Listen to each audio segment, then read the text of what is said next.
Baik ya, Bismillahirrahmanirrahim. Assalamualaikum warahmatullahi wabarakatuh. Waalaikumsalam warahmatullahi wabarakatuh. Alhamdulillah kita bisa bertemu di kesempatan siang hari ini ya, dalam perkuliahan statistik dan probabilitas. Ada yang nanya, hari gini masih kuliah gitu? Udah saya semua ujiannya, kelas yang lain? Belum, Bu. Belum, masih ada yang belum juga? Masih. Gak apa-apa ya.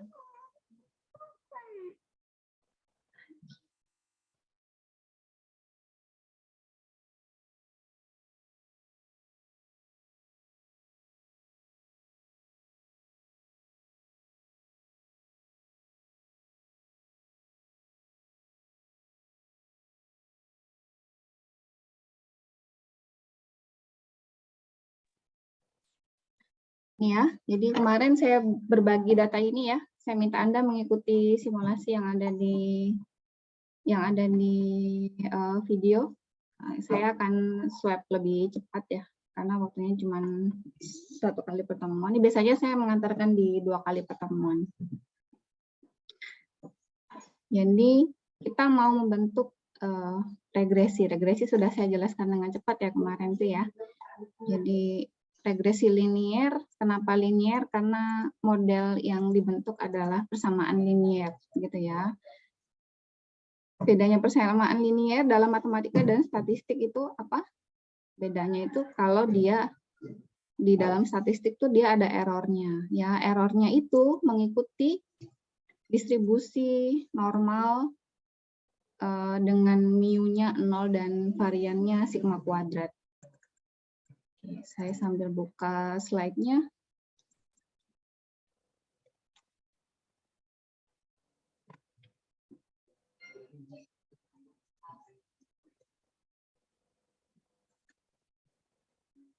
Nah ini ya, ini bedanya ya. Kalau di statistik dia ada errornya.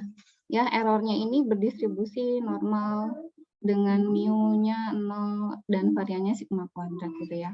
Kalau di matematik errornya itu biasanya kecil banget ya. Kalau di statistik dia errornya ini merupakan variabel random yang berdistribusi normal seperti itu.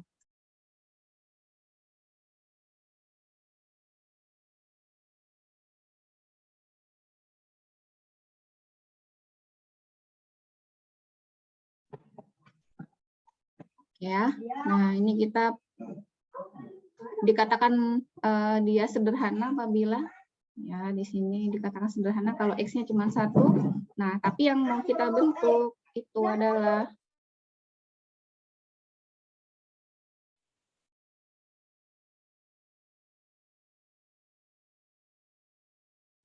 sorry ya kalau ada noise di belakangnya. Jadi dikatakan sederhana kalau x-nya ini cuma 1. Ya, tapi yang akan kita bentuk x-nya ada berapa? X-nya ini ada 2 gitu ya. Nah, ini dia. Jadi x1 dan x2 adalah kedua variabel yang dia mempengaruhi y gitu ya, atau tarikan. Jadi panjang kawat dan tinggi cetakan logam ini mempengaruhi terkait dengan kekuatan tarikan kawat seperti itu. Jadi model yang akan kita bentuk tuh kayak gini nih ya. Ini ditambah lagi beta 2 x2. Nah, ini modelnya. Nah, di sini ada errornya nih.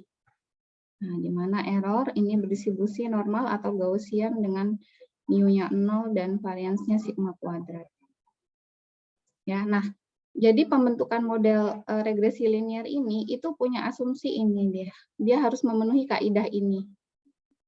Ya, kenapa? Karena beta 0, beta 1 dan beta 2 akan diestimasi dengan menggunakan sebuah metode dengan asumsi-asumsi yang harus dipenuhi terhadap errornya. Nanti kita lihat ada di mana sih yang harus dipenuhi gitu. Nah,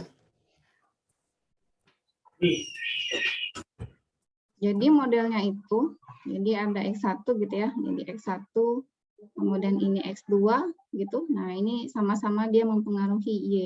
Jadi bukan kebalikannya ya, bukan Y mempengaruhi X1 atau Y mempengaruhi X2, bukan. Jadi X1 dan X2 bersama-sama mempengaruhi Y. Nah, biasanya analisisnya didahului dengan analisis korelasi ya. Semoga Anda sudah menyimak apa itu korelasi dan bagaimana cara menghitungnya. Nah, sekarang kita akan membentuk modelnya. Ya, kalau kita mau bikin plotnya bisa juga. Kita bisa pakai di Grab juga bisa. Scatter plot ya. Ini Y, ini X-nya. Kita lihat. Nah, ini ya. Ini scatter plotnya. Anda perhatikan Y dengan X1 ya. Y dengan X1 ini dia apa sih, nampak polanya nih jelas-jelas dia linear ya. Bandingkan dengan Y versus X2 yang ada di jendela yang sebelah kanannya. Ini dia nih titik-titiknya nih menyebar nih. Ya. Ini dia nih titik-titiknya nih menyebar nih. Ya, ini secara statistik nih atau secara visualisasi ini kita lebih suka yang ini nih jelas. Lebih bagus yang ini. Pasti angka korelasinya juga jauh lebih besar dibandingkan dengan yang sebelah kanan. Coba kita lihat besaran korelasinya ya. Anda bisa di stat basic statistik kemudian di correlation. Ya, atau kalau misalkan di regresi langsung juga bisa. Ya, ini kalau korelasinya masukkan saja tiga-tiganya di sini. Ya. Kemudian kita pakai metode person. Nah, di sini ada display p-values. Ini kalau Anda menyimak video saya ini terkait dengan uji hipotesis besaran korelasinya nih akan ada artinya ya. Nah, ini di angka kita nih. Ada di sini ya.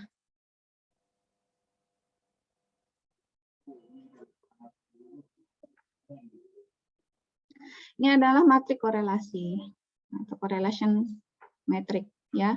Di sini kita punya angka Y versus X1, besaran R-nya adalah 0,982. Ini representatifnya apa? Jadi hubungan Y dengan X1 ini sebesar 0,982 atau 98,2%. Besarnya ya, dia gede banget ya, karena dia mendekati 1. Ini representasinya dia sangat kuat. Ya, jadi kalau kita lihat di analisis korelasi. Kalau nggak salah di atas 6 itu bagus, Bu ya? 0,6. Betul Mas, di atas 0,6 itu sangat dia kuat ya, dia masuk kategori kuat. Kalau 0,4 sampai 0,6 itu dia cukup. Kalau di atas 0,8 baru dia sangat kuat gitu ya. Anda perhatikan ya di paparan ya. Nah, inilah, saya nggak ulangi lagi ya. Ini saya swap cepat loh ya. Jadi dia ini Y dan versus X1 ini dia kuat banget nih kan. Ya, ini juga terlihat di grafiknya yang tadi. Ya, jadi grafiknya itu mana nih grafiknya nih ya. Ini grafiknya nih.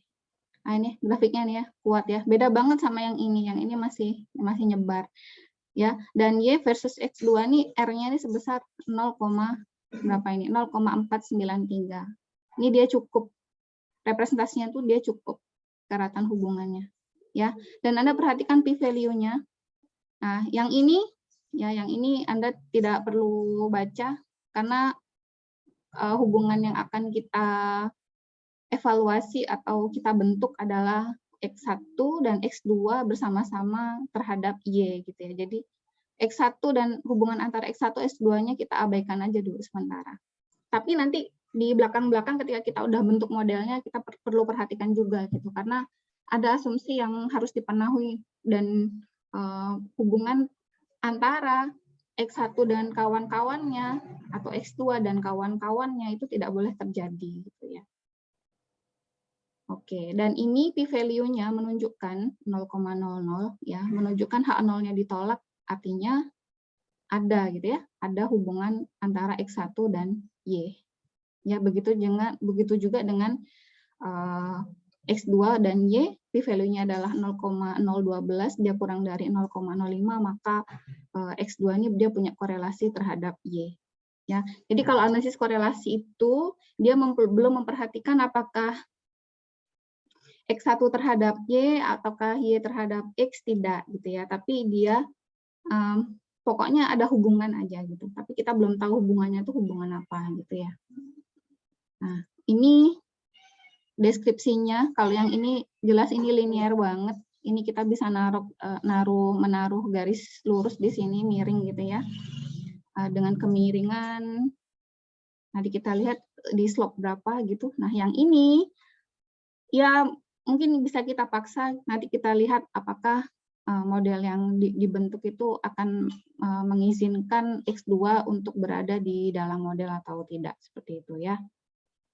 Oke, kita akan bentuk model regresinya. Kita bisa mulai di start, kemudian di regression, kemudian di standard regression lagi, fit regression model. Ya, ini respon, ya responses. Ini adalah y-nya, ya y-nya atau variabel respon, variabel terikat, variabel dependent, atau nama-nama lainnya. Kemudian ada continuous predictor. Continuous predictor berarti X1, X2, dan seterusnya yang dia merupakan data kontinu atau datanya dia kuantitatif. Ya, Anda kalau punya data X, punya variabel X, yang dia datanya kategorikal, data kategorik atau kualitatif, Anda bisa masukkan di sini. Di sini ya. Ya, tapi nggak serta-merta Anda bisa masukkan gitu aja. Nanti ada yang namanya dummy variabel ya, tapi kita nggak belajar sampai sana. Ya, ini saya mengantarkan mata kuliah, mengantarkan bab regresi ini dalam 1 atau 2 kali pertemuan. Ini kalau dulu saya belajar 1 semester ya, 3 SKS. Jadi sebenarnya tuh macam-macamnya tuh banyak, tapi saya ambil yang garis besarnya aja atau garis merahnya aja ya. Kita masukkan respon di bagian Y, continuous predictornya di bagian X1 dan X2. Ini. Nah, kemudian kita cek model. Di bagian model, gitu ya, di bawah sini ada yang namanya include the constant term in the model. Ini adalah ya, ketika kita mau membentuk model yang berbentuk Y sama dengan ada beta nolnya gitu ya. Coba saya annotate di sini. Jadi Y sama dengan beta 0 ditambah beta 1x1 ditambah beta 2x2. Ditambah errornya, ada error ya. Nah, ini adalah model yang mau kita bentuk. Nah, si inilah yang dikatakan dia konstan. Nah, beta 0 ini yang kita sebut dengan konstan.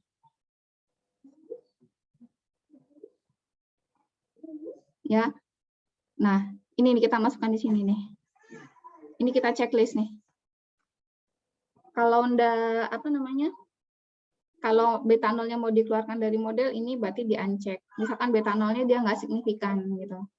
Ya, dalam persamaan matematis ini, ya, beta 0 ini merupakan konstanta gitu ya. Apa sih bahasanya? Slope ya. Slope atau satu lagi namanya apa? Satu lagi slope. Saya lupa namanya. Jadi beta 1 dan beta 2 adalah koefisiennya X1 dan X2 dan beta 0-nya adalah konstan. Nah, ini boleh kita keluarkan dari model, boleh juga dimasukkan gitu ya. Pilihan. Jadi di dalam statistik itu pilihan Anda mau pakai model yang mana gitu ya. Bahkan ini bisa juga analisis dengan analisis yang lain, nggak harus semata-mata dengan regresi gitu ya. Oke, sampai sini aman ya.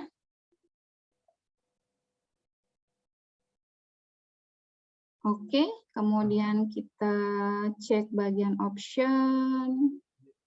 Option kita pakai default aja dulu ya, karena kita pakai yang aman dulu yang. Di bagian graph ya kita bisa pilih beberapa opsi. Kita bisa terutama yang ini nih, residual versus fit. Ya, dan normal probability plot of residual. Ini untuk cek. Ini juga boleh ya, kita cek aja ini. Klik oke, fit. Fit artinya fit itu adalah y-topi ya. Fit itu adalah kalau kita sudah punya y-topi. Y-topi itu adalah y yang dibentuk tanpa error gitu ya. Jadi dia nggak ada errornya. Yang dibentuk oleh model. Kemudian di sini ada storage. Nah, di bagian storage ini kita simpan residual versus fit-nya ya. Nanti kita akan melakukan uji Glatzer terhadap residual versus rate-nya. Klik OK, kemudian kayaknya ada, nah ini dia di bagian result. Di bagian result kita checklist juga Durbin-Watson statistik ya. Ini kita checklist di bagian Durbin-Watson statistik. Klik OK ya. Kalau sudah OK, kita OK lagi. Ya, nah ini di output kita ya. Ada histogram sesuai permintaan ya tadi ya. Ada Y versus, ada fitted value versus residual, dan ada normal probability plot untuk residual. Baik, kita akan baca outputnya satu persatu. Sudah baca ini dari saya? Nah, ini yang ini. Ya, Anda kalau baca ini lengkap nih di sini nih. Bisa pelan-pelan ya. Sama persis apa yang saya sampaikan di sini. Oke, ini oke, sayang datanya beda ya. Nah, ini yang sederhana, saya langsung pakai yang multiple ya. Yang berganda.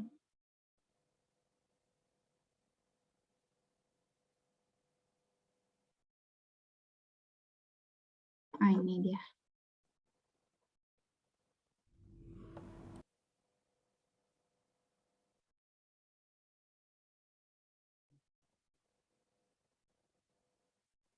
Oke, output yang pertama. Oke, sampai sini sebelum saya membaca, ada yang mau ditanyakan dulu?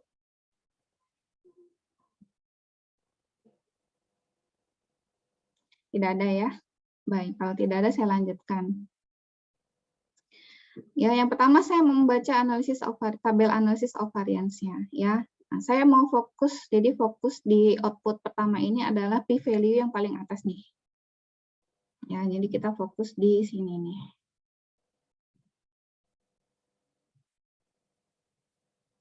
Nah, di sini. P-value-nya 0,00. Ini artinya apa? Nah, di sini kita punya uji hipotesis kurang lebih seperti ini. Nah, yang ini ya. Ini uji hipotesisnya seperti ini nih. Anda perhatikan H0-nya kita punya beta 1 sama dengan beta 2 ya. Kalau kita punya 5 variabel X berarti beta 3, beta 4, beta 5 ya, artinya semua koefisien regresi dari mulai koefisien regresinya X1 sampai dengan ke K, kalau misalkan kita punya sejumlah K variabel, semuanya 0. Semuanya 0. Anda perhatikan efeknya ya. Jadi kalau kita membentuk persamaan regresi Y sama dengan beta 0 tambah beta 1X1 tambah beta 2X2 ditambah sampai ke beta KXK. Nah, ditambah Bu Umi. Ya. Bu, saya izin Bu ya. Ini tiba-tiba ada tugas. PKL. Ya. Nanti videonya dikirim di YouTube kan Bu? Nanti saya kirimkan ya. Oke. Terima kasih Bu. Ya. Assalamualaikum. Waalaikumsalam. Saya lanjutkan ya. Nah, ini adalah persamaan regresi yang mau kita bentuk nih. Anda bayangkan kalau misalkan beta 1 ini ya, sampai dengan beta ke K semuanya 0. Berarti persamaan regresi kita ini nggak ada artinya yang mau kita bentuk. Ya, kalau tidak ada artinya berarti apa? Kalau nggak ada artinya berarti apa? Kita tidak bisa melanjutkan analisis ya, karena semua betanya sama dengan 0. Ya, Anda bayangkan kalau semua betanya ini sama dengan 0, beta 1, beta 2, ini 0, 0, 0, 0, ya Y sama dengan beta 0 doang dong. Berarti nggak ada artinya kita meregresikan. Nah, kalau di bagian ini H0-nya tidak ditolak, ya udah, kita nggak bisa melanjutkan lagi, cukup sampai di sini gitu ya. Mungkin kita bisa ketemu di lain waktu gitu. Atau mungkin dia tidak dibentuk sebagai sebuah regresi linier, bisa jadi regresinya yang kuadratik. Kalau nggak kuadratik, mungkin dia eksponensial, gitu, dan seterusnya. Nah, karena H0 ditolak artinya apa? Nah, jadi H0 ini versus, dia bilang apa? Versus ada beta I yang dia tidak sama dengan 0. Ya, ada beta I yang tidak sama dengan 0. Ini di antara beta 1 sampai dengan beta K, ada yang tidak sama dengan 0. Berarti ya bolehlah kita lanjutkan gitu ya. Ya, jadi minimal ada 1. Minimal ada 1 kan berarti boleh 2, bisa aja semuanya yang tidak sama dengan 0. Gitu ya. Oke, sudah. Nah, kalau sudah, ya Anda perhatikan output selanjutnya. Nah, ini ya.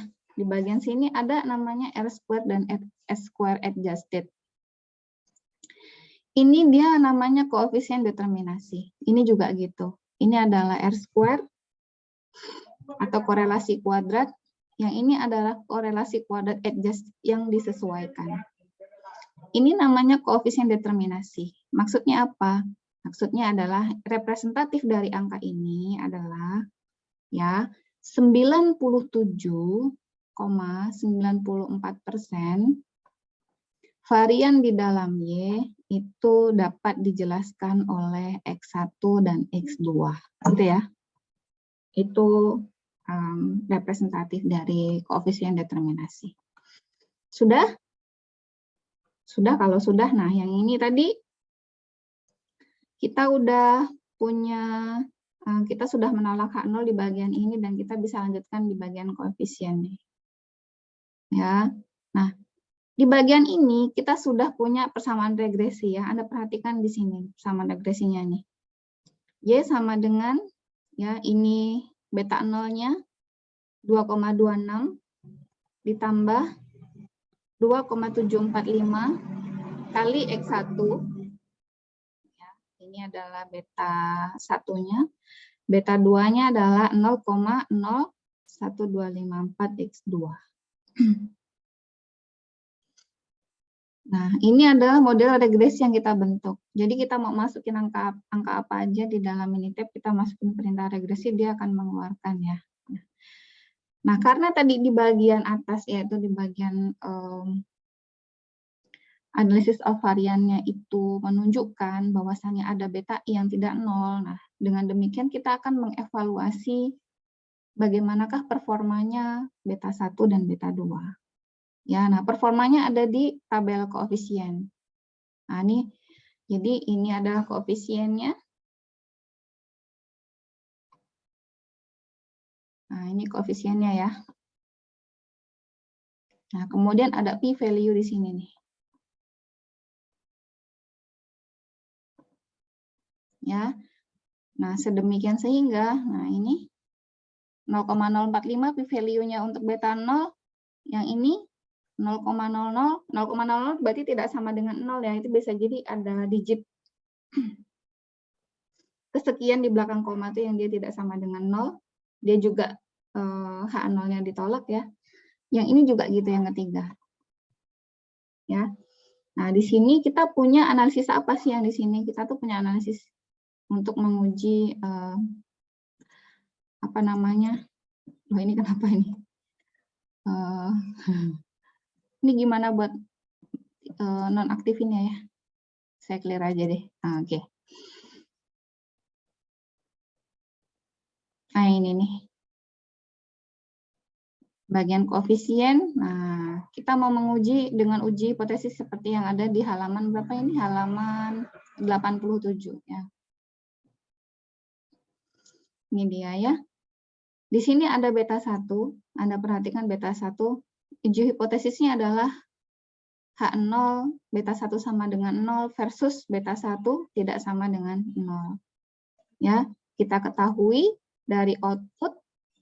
Nah, ini dia. P-value-nya adalah berapa ini? 0,00. Maka H0-nya ditolak. Nah, ini ya. P-value-nya 0,00 dari output ya. H0 ditolak. Sudah. H0 ditolak, maka berlaku H1. Ya, beta 1 tidak sama dengan 0. Ya. Anda perhatikan persamaan regresi kita ya, sama dengan beta 0 tambah beta 1 X1 tambah beta 2 X2 Anda bayangkan kalau beta satunya sama dengan 0. Kira-kira apa yang terjadi? Kalau 0, kita kalikan X1 sama dengan berapa hasilnya? 0 dikalikan sembarang X1, hasilnya adalah sama dengan ada orang nggak nih? Nanti saya ngomong sama laptop lagi. Ada Bu. Aman. Ada Bu. 0 dikali X1 berapa ini? 0 kali X1 sama dengan 0. Anda bayangkan kalau ini hasilnya 0. Begitu juga dengan beta 2. Kalau beta 2 hasilnya 0, 0 dikali X2, maka juga hasilnya sama dengan 0.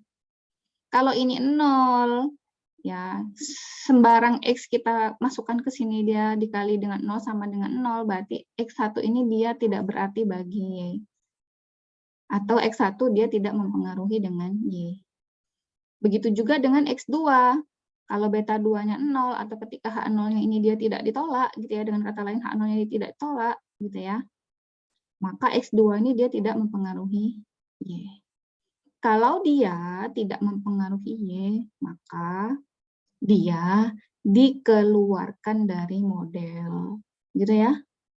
Dikeluarkan dari model. Misalkan beta 2-nya dia sama dengan 0 atau H0-nya ini dia tidak ditolak ya. Yaitu p-value-nya dia di atas 0,05, berarti H0-nya tidak ditolak. Keluarkan dari model. Kita regresi ulang, jadi dikeluarkan kemudian diregresi ulang. Itu langkah yang dilakukan ya kalau ketemu koefisien yang dia tidak signifikan. Sudah. Kita lihat. Anda perhatikan di sini p-value untuk beta 1-nya dia aman, p-value untuk X2-nya dia aman, ya semuanya di bawah 0,05.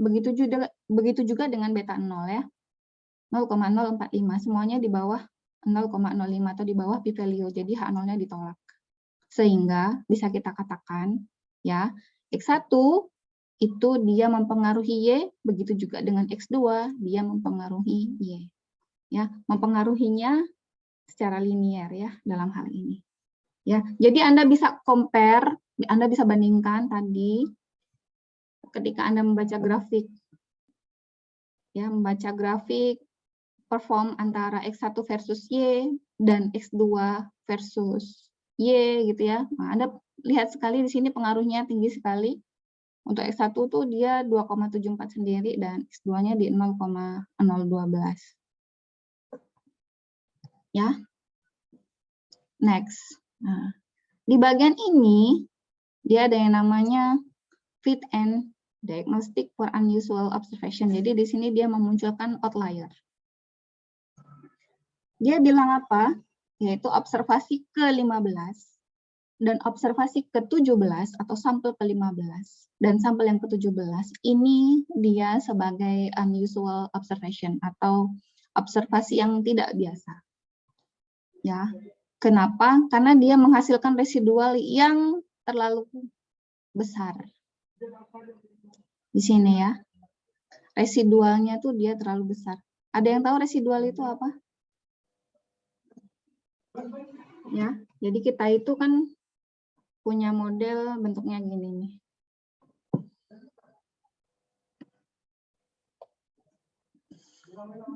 Saya pakai OneNote aja ya.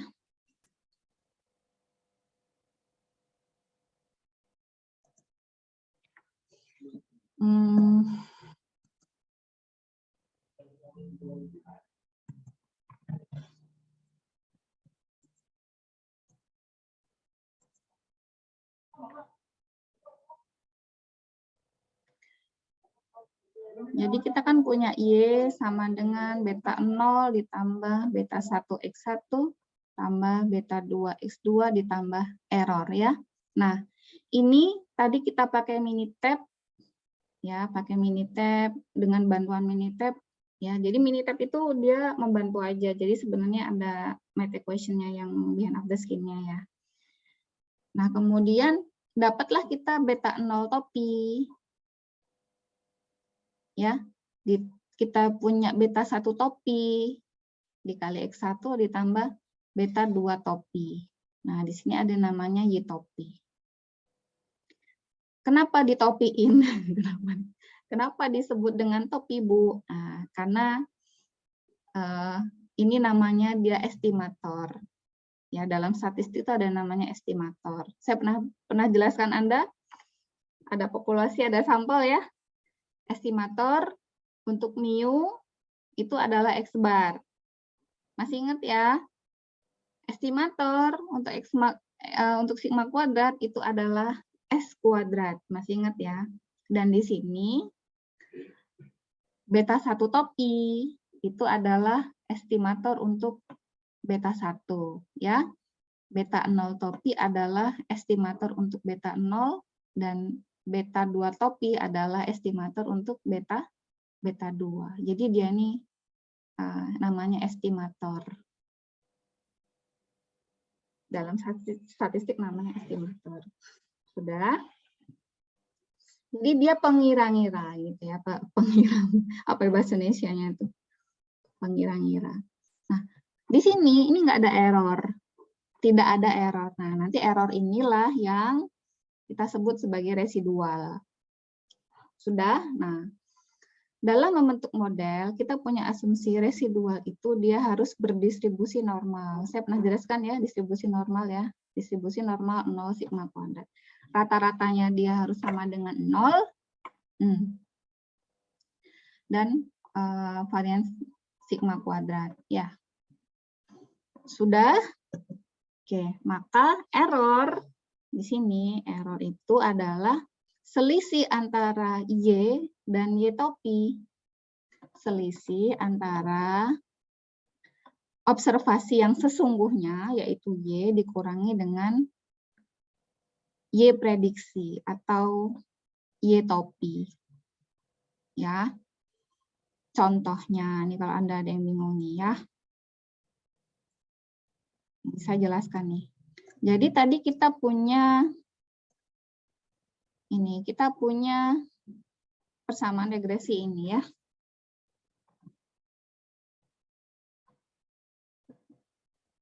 Jadi panjang nih, maunya sebentar jadi panjang ya. Ini nggak cukup satu pertemuan sih.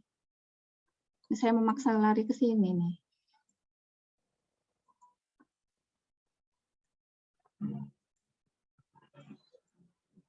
Kita lihat di sini Y topinya. Fit, contohnya observasi yang pertama ya. Y-nya 9,98, X1-nya 2, X2-nya 50 gitu ya. Maka kita punya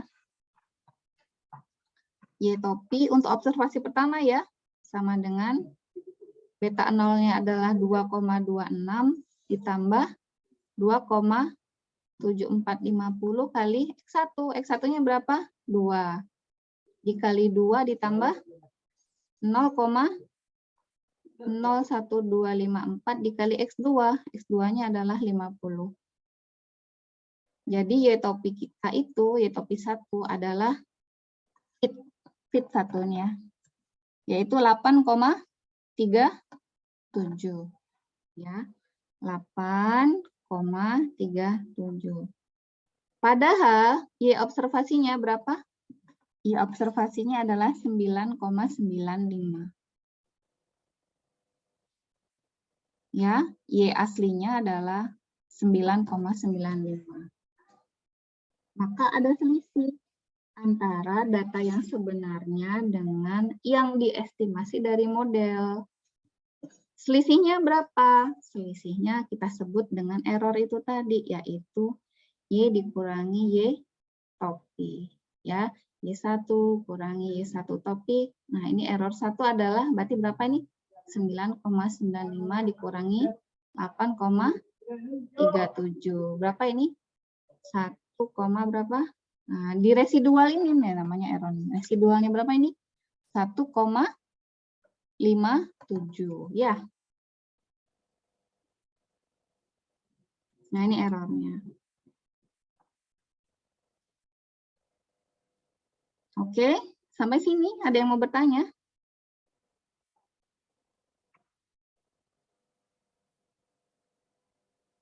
Belum, Bu.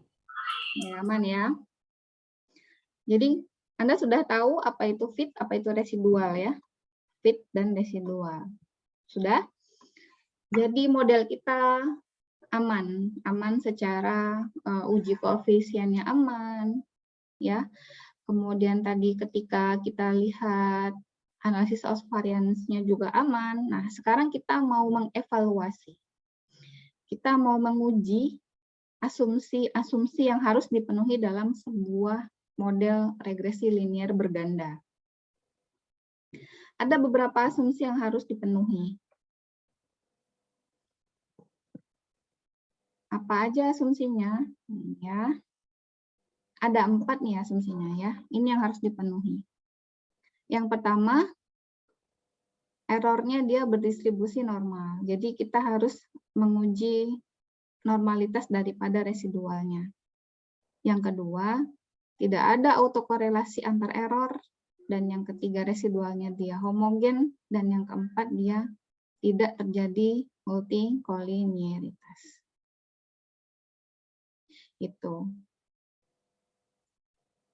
Ini mau dilanjutkan atau mau sampai sini? Bisa kita lanjutkan? Atau mau belajar sendiri?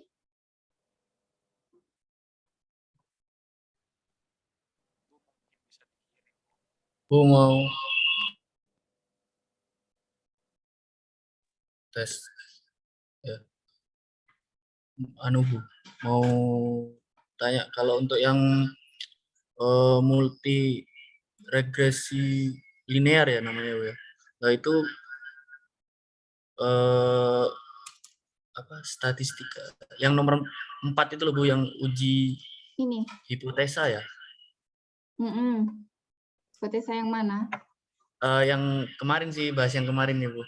Mm-mm. Itu kenapa ya kok p value-nya itu dibandingkan dengan apa ya tadi lupa kemarin, dibandingkan sama nilai y-nya ya, y apa nyebutnya Bu? Bingung saya yang mana ya Mas? Yang itu Bu, yang rumusnya y beta 0 ditambah beta 1 kali x1. Nah itu kenapa kok p value-nya dibandingkan sama nilai itu? Alpha. Kalau p value pasti dia dibandingkan sama alfanya Mas. Kemarin tuh mana ya? Bentar, Bu. Buka dulu.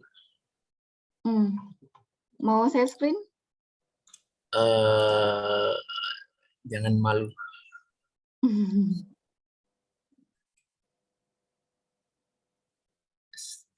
Daerah kritis. Ya, kenapa kok dibandingkan sama nilai alfa?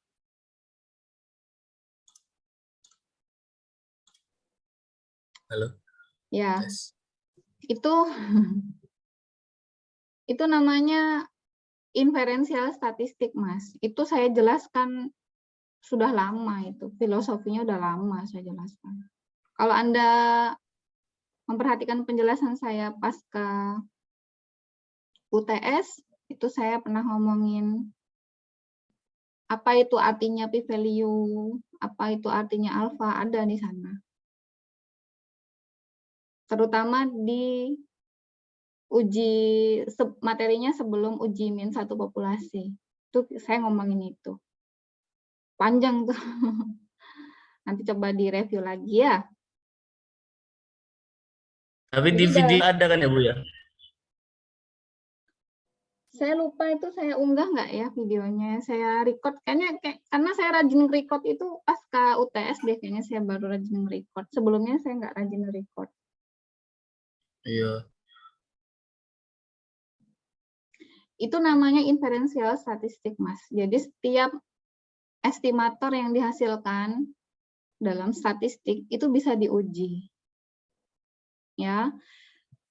Estimator itu apa aja? Kita pernah bahas terkait dengan rata-rata satu populasi, rata-rata dua populasi. Itu kita semuanya mengujinya pakai itu.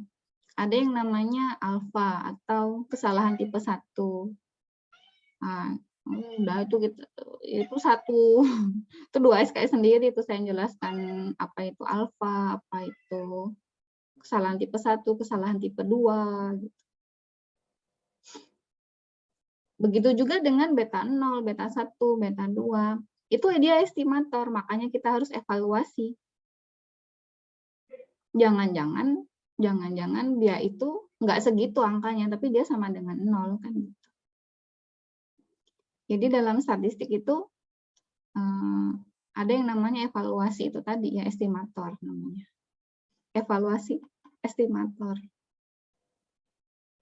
Gitu. Gitu Mas Taufik, panggilannya Mas siapa? Ya, Bu. Ada lagi yang mau bertanya?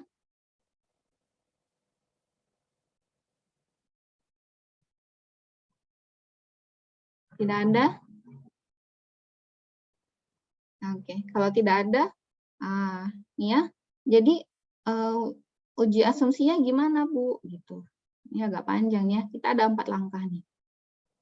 Ya, jadi residual yang dihasilkan dari atau error yang dihasilkan oleh model itu harus kita evaluasi. Ya, apakah dia memenuhi asumsi kita atau tidak? Gitu. Asumsinya adalah dia berdistribusi normal dengan rata-rata 0 dan variannya sigma kuadrat. Nah, untuk mengujinya kita bisa melihat dia di Minitab gitu ya. Jadi Anda perhatikan kita punya C5 ini ya, yang isinya adalah error semua.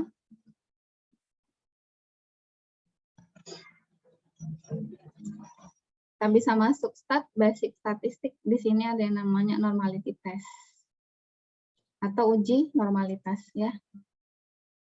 Nah, yang mau kita uji apa? Oh, residualnya. Residualnya kita masukkan ke bagian variabel. Kita double klik di sini ya. Nah, kemudian di sini ada 3 metode yang bisa Anda pilih, salah satu di antaranya. Mau pilih yang mana aja boleh. Biasanya hasil kesimpulannya sama. Ya. Nah, misalkan saya pilih Kolmogorov-Smirnov. Nah, ini dia. Ini dia hasilnya. Jadi si residual ini dia akan berdistribusi normal secara visualisasi kalau dia ini mendekati garis merah, garis lurus merah ini. Ini secara visual, ya. Secara statistik, ya, ini dia keluarnya angkanya nih ya.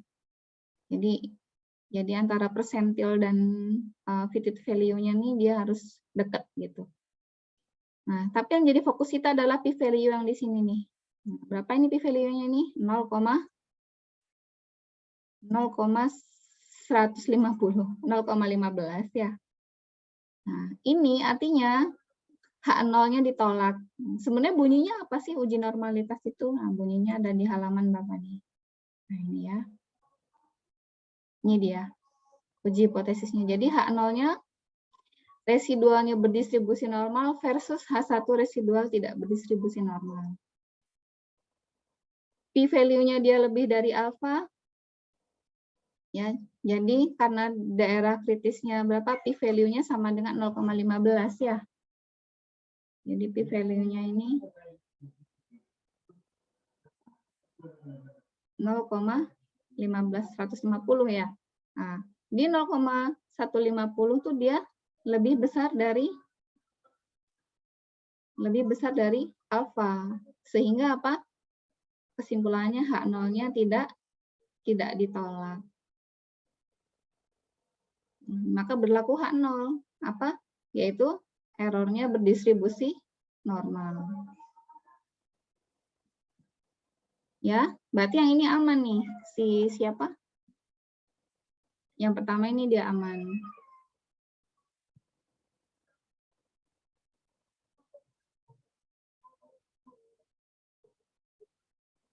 Sudah? Nah, sekarang yang kedua. Di sini yang kedua apa? Tidak ada autokorelasi. Autokorelasi itu apa? Autokorelasi itu adalah dia punya korelasi yang kuat dengan dirinya sendiri. Maksudnya adalah contohnya ya, data residual kita ini, misalkan data pertama, residual pertama punya korelasi yang kuat dengan data yang kedua. Jadi ini kalau saya copy data yang kedua sampai yang terakhir, data yang kedua ya sampai yang terakhir ya. Saya copy, saya pastekan di sini. Nah, nih. Maka saya punya data baru di C6. Ya. Resi, data C5 dengan C6 yang sama-sama residual, ya. Kalau dia hubungannya kuat, itu kita sebut dia dengan autokorelasi. Hubungan antara residual yang ada di C5 dan residual yang ada di C6 itu namanya autokorelasi. Jadi dia punya korelasi dengan dirinya sendiri, ya. Di mana C6 ini tadi saya copy dari data kedua sampai dengan terakhir. Kemudian saya pindahkan dia ke atas. Saya naikkan dia satu lak ke atas. Ini naik ke sini lak nih, satu lak naik ke atas nih. Sudah? Saya juga bisa mengcopy data ketiga sampai dengan data terakhir dan saya pastekan di C7. Nah ya, di sini.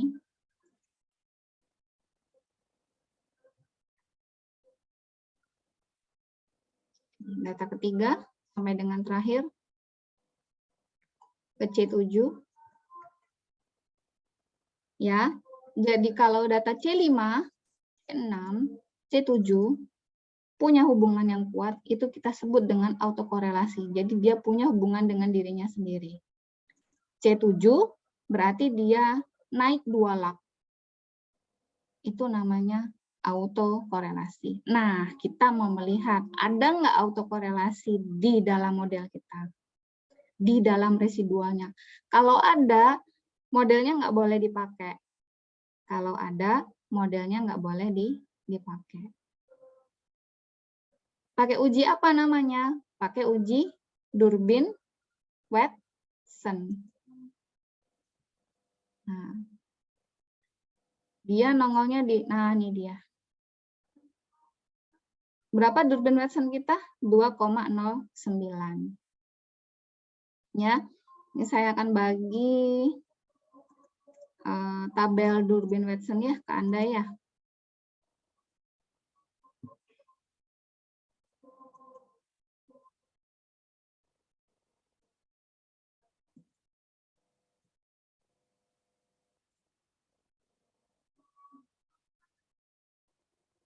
Bu tanya, Bu. Saya bentar. Saya bagi dulu ya Durbin-Watsonnya ya.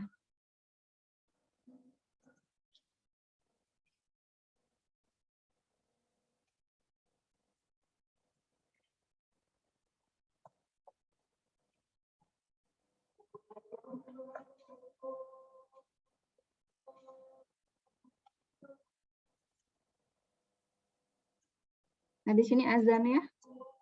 Kita break 2 menit sampai selesai azan ya. Bentar ya.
Oke ya, kita lanjutkan ya. Gimana Mas Taufik?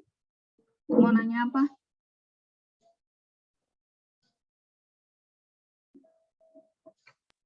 Bu, semisal kalau apa namanya grafik kan, semisal kalau grafiknya cenderung linier gitu, boleh gak sih Bu kalau kita punya misal rasa curiga kalau wah ini pasti berhubungan kayak gitu sebelum diuji?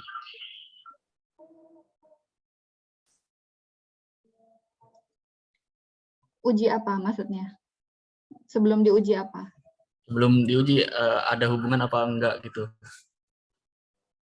Iya, memang sebelum kita membentuk model itu biasanya kecurigaan itu muncul karena kita melihat ada hubungan di sana dengan visualisasi, Mas. Makanya tadi, Dari grafiknya itu ya, Bu ya? makanya tadi saya mulai dengan visualisasi dulu. Tapi itu harus ada alasannya ya, harus ada alasan secara keilmuannya gitu. Contoh.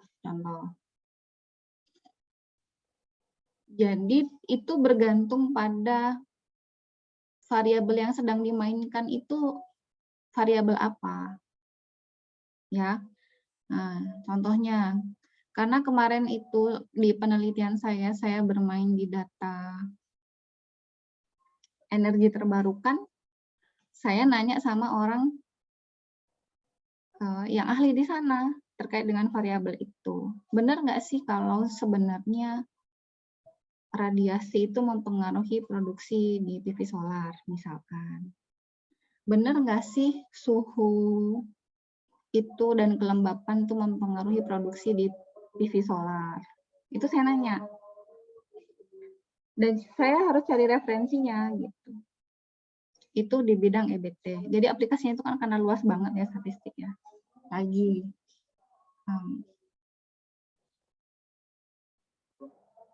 tingkat gizi ibu, bidang kesehatan ya, tingkat gizi ibu menyusui misalkan yang anaknya menyusui secara eksklusif, berarti dia belum makan selain ASI dan tidak memperoleh susu formula ya maksudnya ya. Itu mempengaruhi kenaikan berat badan bayi misalkan. Itu berarti bidangnya apa? Medis. Berarti yang punya kapasitas di sana adalah orang medis, gitu ya. Sudah? Di bidang ekonomi itu lebih banyak lagi. Ekonomi, regresi itu paling sering dipakai di ekonomi. Regresi time series, itu banyak banget di ekonomi, itu luas banget. Nah itu, harus ada alasan ketika kita meregresikan Y dengan X-nya di sana. Gitu. Ada lagi? Udah Bu, cuma Ya. nah itu aja. Gitu ya. Jadi sebenarnya statistik itu cuma alatnya mau dipakai di mana gitu aja sih Mas. Kalau orang statistik itu dia cuma tahu ngutak-ngatik angkanya sama membentuk model dan equation-nya gitu. Tapi kenapa diregresi, kenapa dibeginikan, dibegitukan variabel tersebut? Ya orang yang ahli di bidangnya gitu ya. Oke, saya lanjutkan.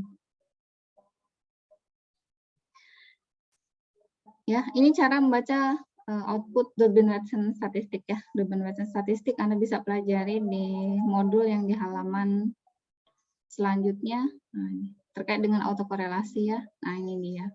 Jadi yang pertama yang harus Anda hitung adalah berapa Durbin-Watsonnya, Durbin-Watson statistik, dan berapakah 4 minus Durbin-Watsonnya. Ya. Nah, Durbin-Watson kita ada di angka 2,09776. Ya, dan 4 min-nya di angka 1,90224. Nah, ini ada DU, ada DL. Apa itu DU, apa itu DL? Ini kita peroleh di tabel Durbin-Watson. Nih ya, di sini ya. Ini tabelnya nih. Ya. Ini cara membacanya. Gampang ya. Coba saya freeze di sini.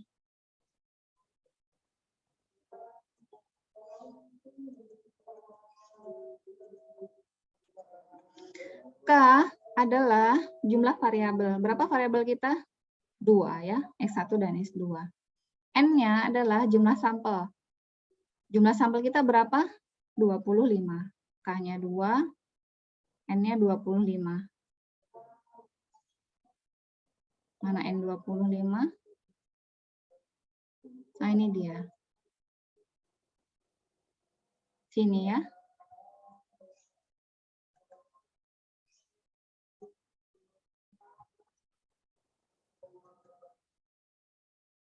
Ini DU-nya 1,45, DL-nya 1,228. Sudah ya? Sudah jelas ya sampai sini ya? Saya copy di sini, kemudian ini cara merepresentatifnya untuk mengidentifikasi ada nggak autokorelasi di dalam residual. Ya, jadi ada autokorelasi positif dan ada autokorelasi negatif. Ya, nah, cara membacanya adalah pertama, apakah D kurang dari DL? Ini D, Durbin-Watsonnya tadi 2,09. Apakah dia kurang dari DL? 2,09 dan 1,45? Tidak, ya, dia nggak ada. Yang kedua, apakah D lebih dari DU? D lebih dari DU? Iya, ya. Jadi 2,09 dia lebih dari 1,28. Maka tidak ada autokorelasi positif. Apakah D ada di antara DL dan DU? Apakah 2,09 ada di antara 1,28 dan 1,45? Tidak ya. Maka jelas di sini kita bisa menyimpulkan bahwa tidak ada autokorelasi positif. Sama yang autokorelasi negatif, tapi yang kita bandingkan adalah 4 min D atau 4 dikurangi Durbin-Watsonnya. 4 dikurangi 2,09 adalah 1,90224. Ya. Yang pertama, apakah 4 min D kurang dari DL? Ya, apakah 1,9 kurang dari 1,45?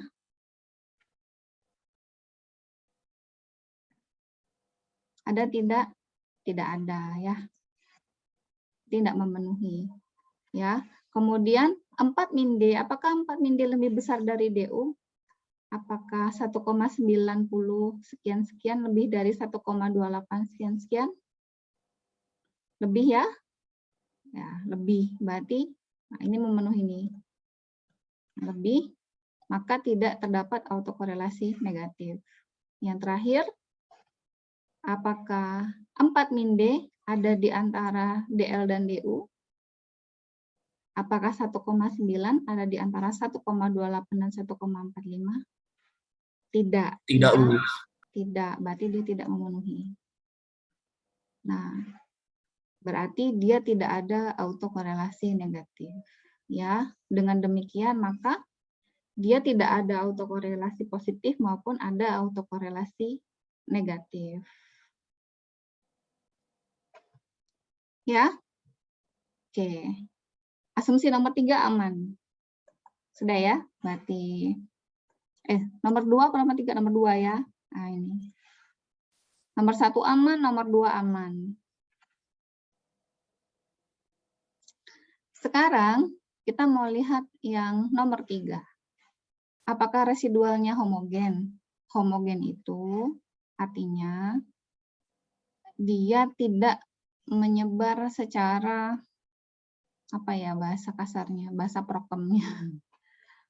Jadi kalau homogen tuh ya dia rata-rata lah, dia ada di kisaran rata-rata residualnya itu, tidak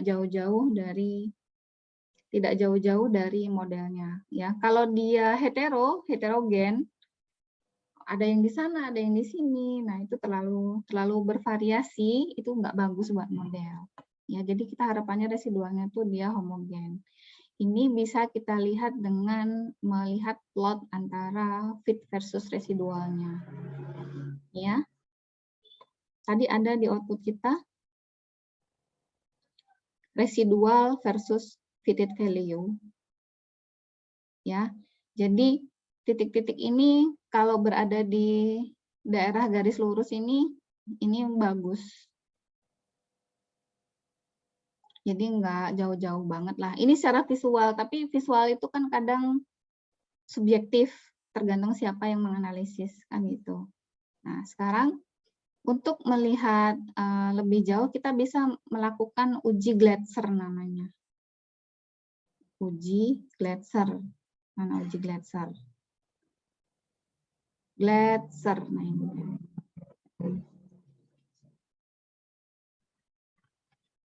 Uji Glatzer ini sayangnya dilakukan secara manual, dia nggak automatically ada di Minitab, ya, dengan cara melihat koefisien regresi antara nilai mutlak residualnya versus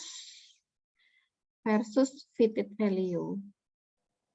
Jadi dengan melihat, jadi kalau kita punya fitted value-nya adalah Y topi, ya, misalkan di sini saya mau kasih beta terhadap errornya.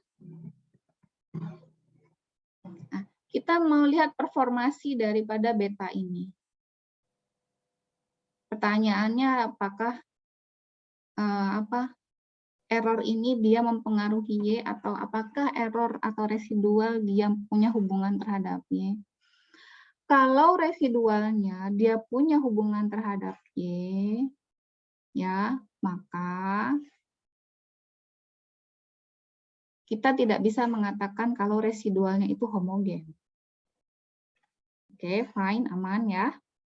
Sehingga betanya ini nanti dia harus sama dengan 0 agar error ini dia tidak punya hubungan terhadap Y topi atau fitted value. Ya, nah kita lihat tadi secara visual di sini ini.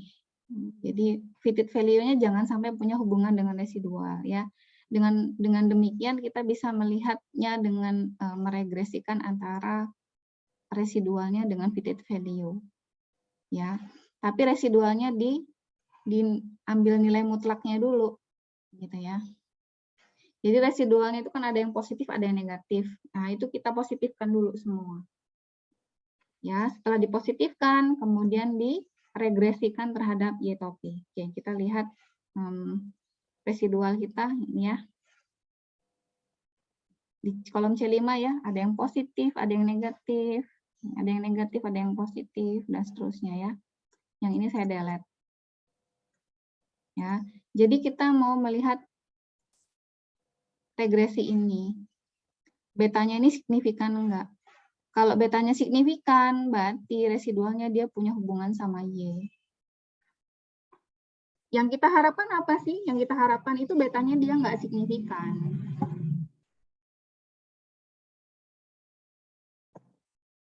Kita mutlakkan dulu residualnya dengan pakai kalkulator ya. Kalkulator.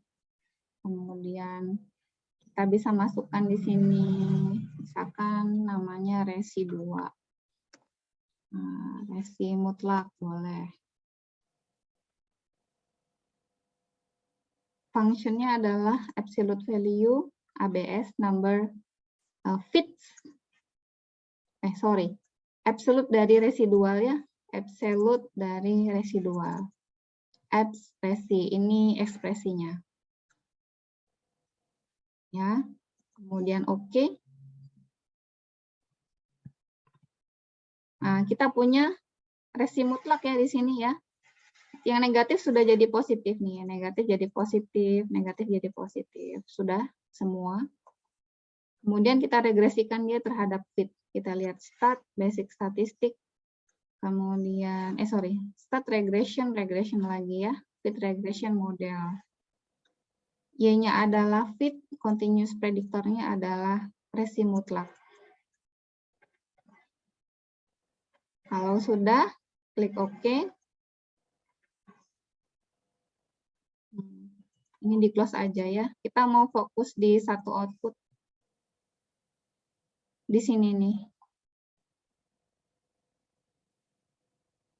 Ya, dari tabel koefisien ini kita tahu kalau model yang dibentuk itu adalah Y topi sama dengan beta 0 ditambah beta 1 harga mutlak EI. Ya, dengan BI-nya besarannya di sini berapa? Besarannya adalah 0,21. 0,21. Pertanyaannya berapakah p-value-nya? Ini dia p-value-nya. P-value-nya berapa? 0,929. Ya, artinya dia apa artinya? H0-nya tidak ditolak. Tahu apa itu? H0-nya tidak ditolak berarti beta 1 dia sama dengan 0. Ya, dari sini kesimpulannya adalah beta 1-nya sama dengan 0. Nah, ini yang kita harapkan. Yang kita harapkan adalah beta 1 ini nilainya 0. Jadi 0,21 ini dia enggak. Jadi residual ini dia tidak punya hubungan terhadap fitted value-nya.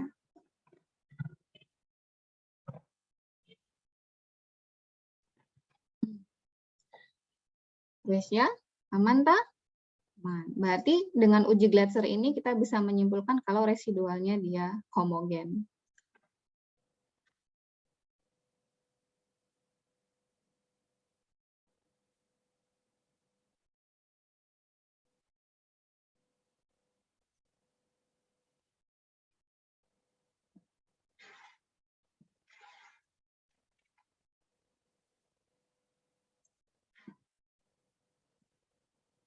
Nanti saya bagi coretan saya ya. Nah, mudah-mudahan Anda bisa baca ya. Oke. Asumsi yang ketiga sudah aman. Asumsi pertama aman, asumsi kedua aman, asumsi ketiga aman. Ya, mana? Nah, pertama aman, kedua aman, ketiga aman. Yang keempat gimana? Apakah ada multikolinearitas? Multikolinearitas itu adalah hubungan linear antar X. Ya.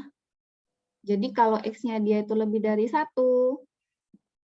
ya, di dalam model kita kan X-nya dia lebih dari 1. Berarti apakah X1 punya hubungan dengan X2? Kan gitu. Punya hubungan linear nggak X1 sama X2? Nah, kita lihatnya di besaran VIF. VIF yang ada di output koefisien. Nah, ini VIF-nya. Berapa ini? 1,17. Ya. Di sini X1, X2, sini ada VIF. Selama VIF-nya itu dia tidak lebih dari 10, berarti aman. Ya, jadi VIF-nya ini dia harus kurang dari 10. Kalau dia lebih dari 10, berarti ada multikolinearitas. Kalau ada hubungan antar X, ada multikolinearitas antar X, ya, berarti X-nya dikeluarkan dari model. Contoh, misalkan, saya punya 5, ya, punya 5X. Berarti model yang kebentuk adalah beta 0 ditambah beta 1X1 tambah beta 2X2 tambah beta 3X3 tambah beta 4X4 tambah beta 5X5. Berarti X5-nya X-nya ada 5 ya, X1, X2, X3, X4, X5 misalkan nih. Nah, di antara mereka ini nggak boleh ada hubungan linear. Ya, berarti nanti kita akan punya matrik 5 kali 5, matrik korelasi berukuran 5 kali 5. Kan bisa jadi X1 dengan X2, ya toh?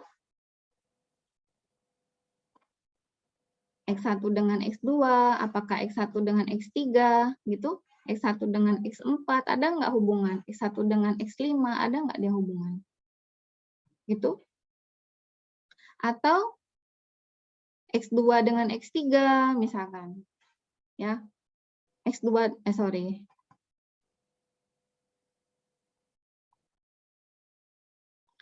Ya, misalkan X2 dengan X3, punya nggak X2 dengan X4, X2 dengan X5, dan seterusnya. Ada nggak hubungan? Nah, dia direpresentatifkan dengan besaran VIF. Nah, selama VIF-nya dia kurang dari 10, itu dia aman. Kalau dia lebih dari 10, keluarkan dia dari model. Keluarkannya satu-satu ya. Dimulai dari VIF yang paling tinggi. Ini kalau kita punya banyak ini sering jadi trouble, sering jadi masalah. Dikeluarkan kemudian diregresikan lagi ya, diregresikan ulang kemudian dievaluasi lagi. Ada X yang masih VIF-nya masih tinggi, keluarkan lagi kemudian regresi ulang lagi, dievaluasi. Terus algoritmanya begitu. Langkah-langkahnya kayak gitu. Sayangnya ya kita mengerjakannya masih evaluasinya masih manual karena sebenarnya subjektif juga. Ya, nah ini kelemahan yang sering jadi kelemahannya orang-orang yang bukan statistik. Saya membaca banyak jurnal elektro, ya,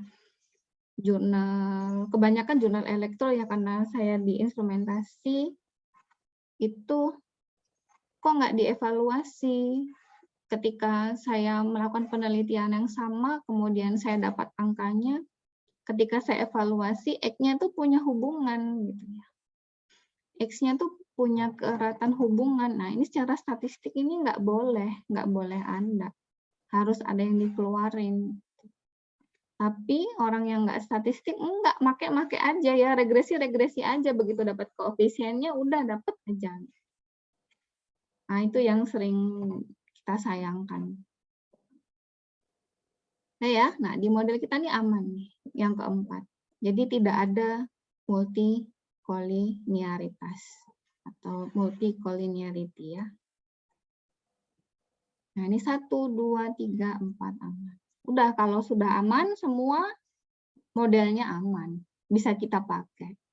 Dipakai untuk apa? Dipakai untuk forecasting, untuk peramalan. Gitu ya. Gampang kan? Gampang ya. Ya Bu, nanti dicoba ulang. Oh, belum nyoba. Udah nyoba belum? Maksudnya kayak tetap harus diulangi gitu. Kalau nggak lupa. Ini saya record, nanti Anda bisa ngulangi ya caranya ya.